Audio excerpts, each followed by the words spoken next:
मैं शारदा विष्णु पुराण के षष्ठम अंश का 5वां अध्याय पढ़ने जा रही हूँ। నేను శారదానండి विष्णु पुराणलोन 6వ अंशंलोन 5వ अध्याय चलुతున్నాను। त्रिविध तापों का वर्णन तथा भगवान वासुदेव के परमार्थिक स्वरूप का वर्णन। श्री परस्पर जी कहने लगे, हे मैत्रेय, आध्यात्मिक आधिदैविक और आधि भौतिक तापों को जानकर ज्ञान और वैराग्य उत्पन्न होने ज्ञानी जन आत्यंतिक प्रलय प्राप्त करते हैं। शारीरिक और मानसिक दो प्रकार के आध्यात्मिक ताप होते हैं। शारीरिक ताप में सिर रोग, ज्वर, शूल, भगंधर, गुल्म, बवासीर, श्वास, दमा, अतिसार, कुष्ठ आदि हैं। और मानसिक ताप में काम, क्रोध, भय, लोभ, अपमान, ईर्ष्या आदि आते हैं। ऐसे ही विभिन्न भेदों से युक्त ताप को आध्यात्मिक ताप कहते हैं। तथा जो मनुष्य, पशु, पिशाच, सर्प आदि से प्राप्त होता है उसे अधिभौतिक और शीत, वायु, गर्मी, जल आदि से प्राप्त दुख हो आदि दैविक कहते हैं। हे मुनिवर, गर्भ, जन्म, मृत्यु, नरक आदि से उत्पन्न दुख के अनेकों भेद हैं। गर्भ में झिल्ली में लिपटा हुआ सुकुमार जीव अत्यंत दुख पूर्वक गर्भ में पड़ा रहता है। उसका मुख नीचे की ओर होता है और बहुत ही कष्ट से वह माता के गर्भाशय से बाहर निकल पाता है। उस समय उसे खुजलाने अथवा करवट लेने की भी शक्ति नहीं रहती। वह मलमूत्र से सने बिस्तर पर पड़ा रहता है। अज्ञान रूप अंधकार से लिप्त पुरुष यह भी नहीं जानता कि मैं कौन हूँ, मैं कहाँ से आया हूँ, मैं किस बंधन में बंधा हूँ तथा बंधनों का कारण क्या है, मुझे क्या करना चाहिए और क्या नहीं करना चाहिए। इस तरह पशु के समान अज्ञानी पुरुष महान दुख भोगते हैं। हे मैत्रेय, अज्ञान तामसिक विकार है। तामसिक प्रवृत्ति में वैदिक कर्मों का लोप हो जाता है। यही कारण है कि अज्ञानी पुरुषों का इहलोक और परलोक दोनों जगह अत्यंत दुख भोगना होता है। वृद्धावस्था आने पर शरीर जर्जर हो जाता है, आंखों में दिखाई नहीं देता, मेरुदंड झुक जाता है, नाड़ियां शिथिल हो जाती है। अनेक दुखों से पीड़ित होकर मरण काल में उसे अत्यंत कष्ट होता है। उस समय धन, धान्य, स्त्री, पुत्र आदि की अत्यधिक ममता उमड़ती है। तब यमराज के विकराल बाण के समान रोगों से उसके प्राण बंधन कटने लगते हैं। कंठ अवरुद्ध हो जाता है और घर घर का शब्द निकलता है। मरण काल में मनुष्यों को भयानक कष्ट होता है।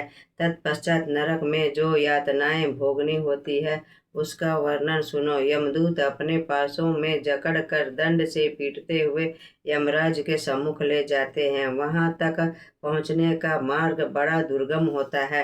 फिर तपते हुए बालू आरे से चीरे जाने, कुल्हाड़ी से काटे जाने, सूली पर चढ़ाए जाने, तेल में पकाए जाने आदि विविध तरह की यातनाएं दी जाती है। नरक अथवा स्वर्ग भोग के उपरांत जीव पुनः जन्म ग्रहण करता है। इस तरह बारंबार